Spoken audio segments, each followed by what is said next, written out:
น้อยไปกับแก้วแล้วก็มาต่อต้านรัฐบาลตัวเองสร้างความขัดแย้งภายในด้านความคิดและการเมืองนี่แผนการของมันแทรกซึมระยะยาวแบบนี้พี่น้องดังนั้นข้าพเจ้าบอกความจริงสันดานของลาวแดงถูกเปิดแล้วมันจะปิดบังไว้ขนาดไหนก็บ่อยู่พี่น้องคนไทยพี่น้องคนอีสานที่รักประชาธิปไตยเราจะอยู่แผ่นดินตรงไหนอยู่ข้างไหนอยู่บนไหนประเทศไทยมีความสงบดีกว่าการทำมาหากินคนไทยเป็นเจ้าของตัวเองถึงจะเป็นคนอีสานก็แล้วแต่ทำโคกหนองนาเลี้ยงปูเลี้ยงปลาเลี้ยงเป็ดเลี้ยงไก่กุ้มตนเองมีเงินใช้มีงานทำมีแผ่นดินเป็นของตัวเองมีเกียรติศักดิ์ศรีมีการพูดการปากการว้าวไม่มีกำหนดที่จะมาขอบเขตหรือกดดันหรือข่มเหงนี่แต่ถามว่าคนอีสานอยากไปอยู่ใต้อำนาจเผด็จการลาวแดงไหมผมถามญาติผมสัวอีลาสู้ก็อยากไปเป็นลาวแดงน้ำเขาบอกโอ้ยอ้ายตามเขาว่าเขาจะเลื่อนกว่าไทยได้ว่าสันสู้เอาจังไหนมาว่าเขาจะเลื่อนกว่าไทยเขามีรถไฟได้อ้ายเขามีรถไฟได้แล้วเขาก็สิมีรถไฟจากโซเวียตมาถึงลาวรถได้ว่าสันได้ว้าวจังสันได้น้องนุ่งข้าพเจ้าว้าวข้าพเจ้าก็เลยว่าโอ้ยอีหลาอันนั้นเป็นคำโฆษณาความคิดตัวหลอกลวงเด้อของบักวงสวรรค์แสงคำย่องนี่เด้อมันแสงคำย่องไหนองเอ๋ยองเวียดเอ้ยใครฐานได้หลายบ่ลำด้วยบ่ใครฐานนั่นใครเล็กใครล้ากับบ่ใครได้ใครฐานในตอนนี้ลำรวยบ่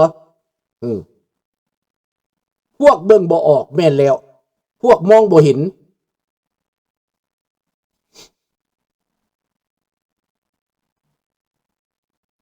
วันที่2 ธันวาแม่นวันแต่งตั้งเจ้าชีวิตสูงสุดของสหรัฐประชาธิปไตยประชาชนลาวแม่นแท้บ่ลุงบ่แม่นวันที่2 ธันวานั้นแม่นวันที่ล้มอำนาจพระองค์เอาปลายปืนบีบบังคับพระองค์ให้ยอมจำนนให้เสียสละบัลลังก์แม่นนายส่วนภูมานายสุพรรณวงศ์นายไกรสอนและนายหนูฮักเอาปืนไปจี้พระองค์ให้ยอมลงสละบัลลังก์นี่ดังนั้นพี่น้องเบิ่งเอาเด้อตอนนี้มันแทรกแซงบ้านในไทยแม่นแล้วแม่นเบิดเด้อระวังเด้อพี่น้องเด้อคนไทยจำเอาไว้ที่ผมพูดนะเมื่อหนึ่งถ้าผมนี่หมดชีวิตไปแล้วในโลกนี้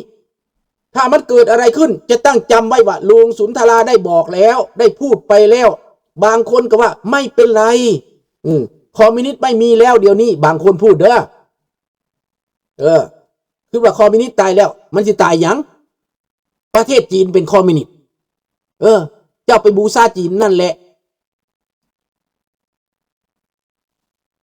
วงสวรรค์เบิ่นว่าคอยไปอ่านคืนมาเบิดแล้วลุงเอ้ยว่าซั่นอ่านยังอ่านคืนเจ้าอ่านตัวใดอ่านประวัติศาสตร์เขาเขียนปลอมหั่นแล้ววงสวรรค์ฮู้จักว่าคนลาวที่หนีตายมานี่นะ2 ล้านคนในมาอยู่ในต่างประเทศในวงสวรรค์คนลาว4 ล้านหนีมา2 ล้านพวกนี้บ่ได้เหลือแต่พวกปัญญาอ่อนเด้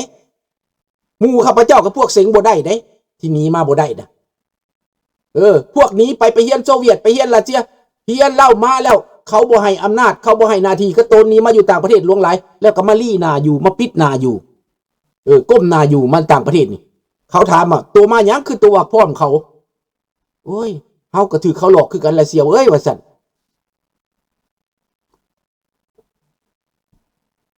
คันอยากฮู้จักคักก็ไปถามเสี่ยวข้าพเจ้าเด้บักเวทคำวงวรราชอยู่เยอรมันน่ะเด้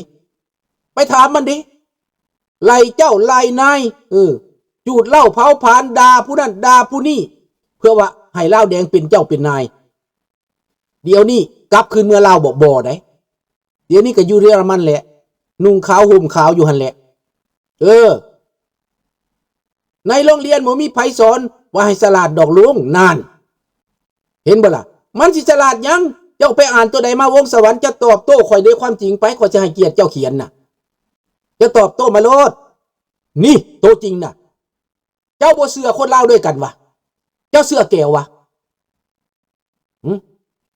ถามว่าเจ้าเสื้อแก้ววะค่อยนี่ลาว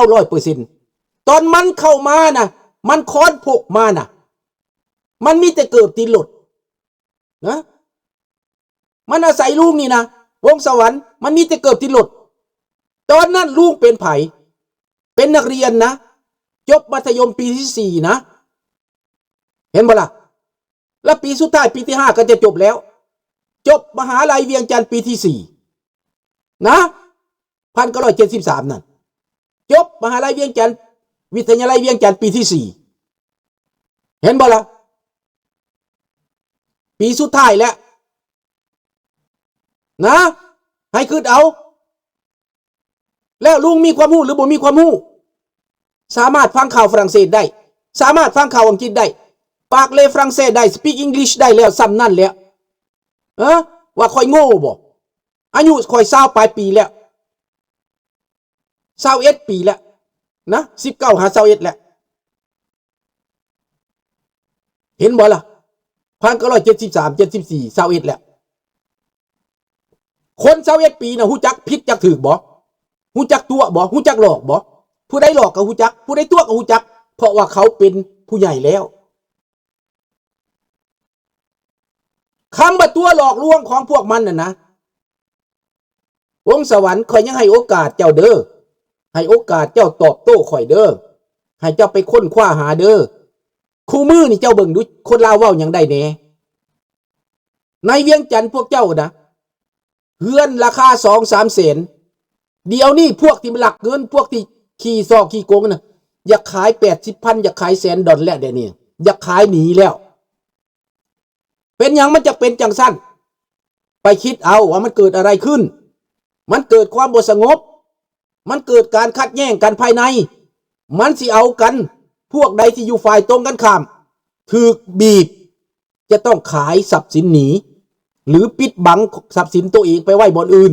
ยกย้ายถ่ายเทจะเอามาไว้อยู่เฮือนบ่ได้แล้วเขาสอบว่าเฮือนหลังนี้ขายเท่าใดราคาเท่าใดราคา1 ล้านราคา800,000อ้าวบาดนี้พวกสอบสวนเขาก็สอบว่าเจ้าเงินมาแต่ใส่หน้าที่ของเจ้าเป็นภาษีน้อยๆหน้าที่ของพระเจ้ากรมตาดินเป็นยังเฮือนเจ้าหลังใหญ่แท้เพิ่นอวดใส่กันในพี่น้องเมียก็ใส่คำเส้นใหญ่ใส่เพชรใส่พลอยซื้อรถหรูให้ลูกแต่ละคนได้พี่น้องเอ้ยปิดบังความจริงพวกนี้ช่อราชบังหลวงพวกนี้คอร์รัปชันพวกนี้ขายซาดพี่น้องแก้วมันก็ได้ประโยชน์หยังแก้วมันได้ไม้เห็นไหมไม้ทอนบักใหญ่หน้าต่าง5 เมตรหน้าต่าง3 เมตร 4 เมตรหน้าต่างมันมันได้ประโยชน์มันขนเอาไม้ไปจนเบิดขนเอาแห่ไปจนเบิด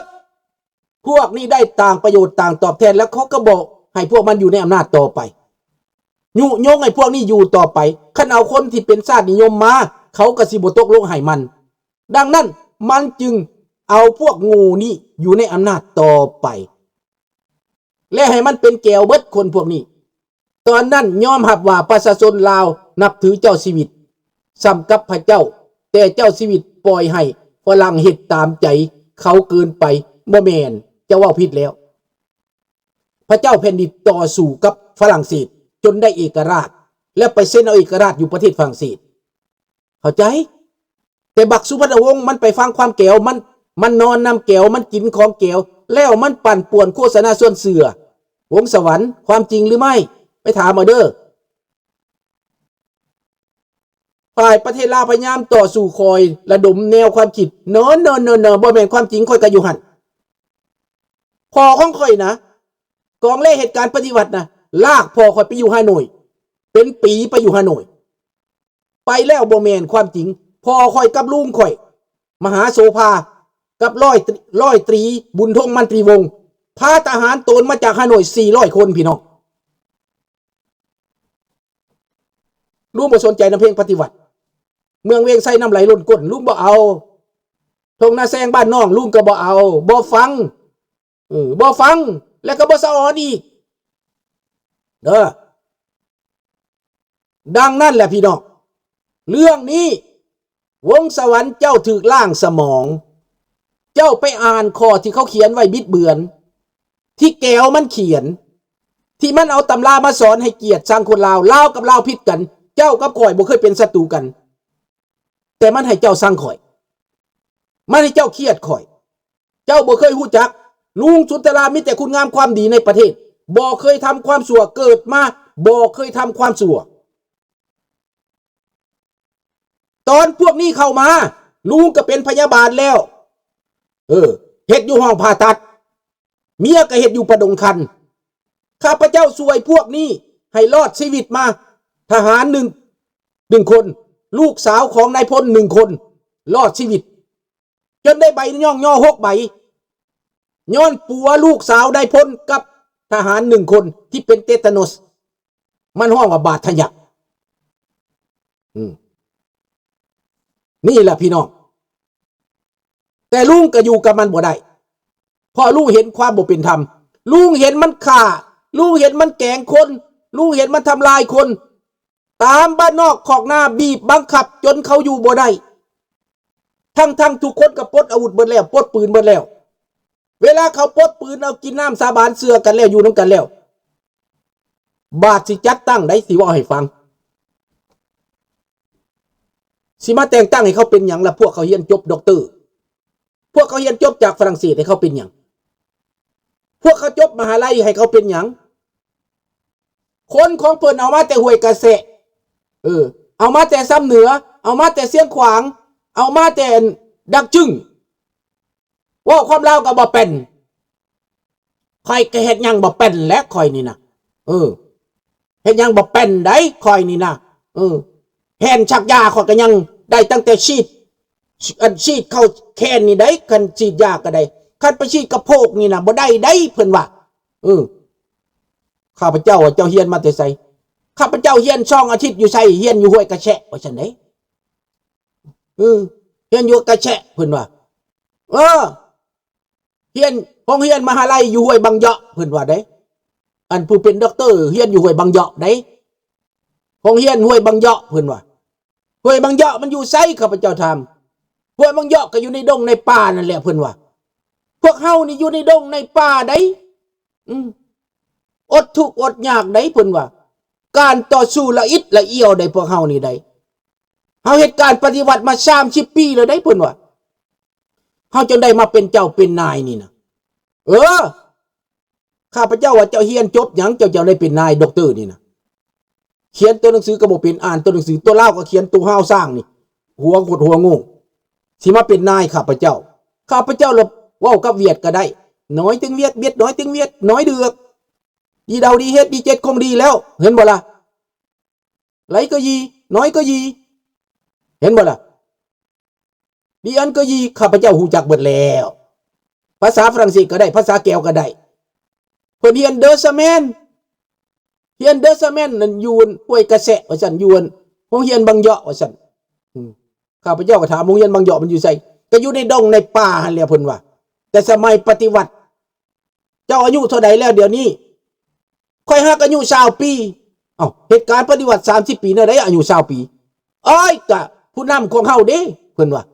ผู้นำของเฮาได้เหตุการณ์ปฏิวัติเด้เดี๋ยวนี้ภาครัฐเฮียนมาติ1ติ2นี่ต้องเฮ็ดหน้ารวมได้เมียก็ร่วมสังคมก็ร่วมแบ่งปันกันกินได้ข้าวน้ำ3 ป่าหน้าแต่ละคนเอามาร่วมกันได้เป็ดจักโตไก่จักโตได้งัวจักโตควายจักโตเอามารวมกันหมดได้ลุงว่าโอ้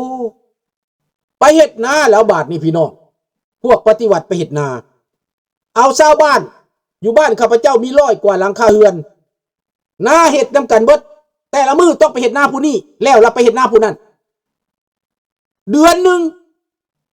งเฮ็ดได้จักนาเฮ็ดได้ประมาณ15 ถุงแต่บ้านนามี100 ถุงเฮ็ดได้15 ถุงนาบ่แล้วบาดนี้ดำบ่ทันปลูกบ่ทันข้าวน้ำ3 ป่าพากันพากันอยากล่มตายหายจากข้าวอยากป่าข้าพเจ้าก็อยากข้าวอยากป่าพี่น้องจนได้ไปขอข้าวเกิดมาบ่เคยขอข้าวไปขอข้าวน้ำเอ้ยหักเราสีให้ปี1 ปิด 1 ในพนักงานที่